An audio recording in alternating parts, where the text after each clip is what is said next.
siya. Okay. Forever. Ngayon, pag nagpalipat siya ulit dito, yun, may pwesto, ililipat siya. Dun sa pinilihan natin. Hindi, diyan sa ibang outlet. May subway? Ha? Kami dun Oh, magkano? Wala. Walang Eh, sama kay tatay. Sa hospital meron. Galong. Araw-araw 12.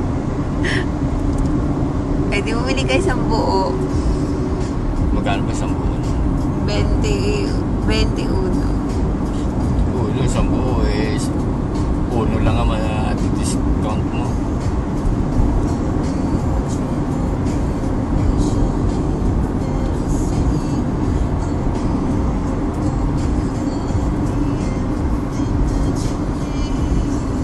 Saan ka dadaan? Sa may July? Diyan, saan? Dun sa shortcut.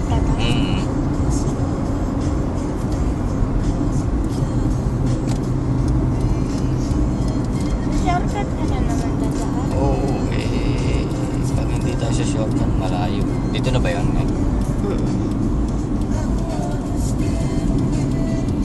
Is yung bus station. Ay, inano na. Asfalto na. Sinasabi ko sa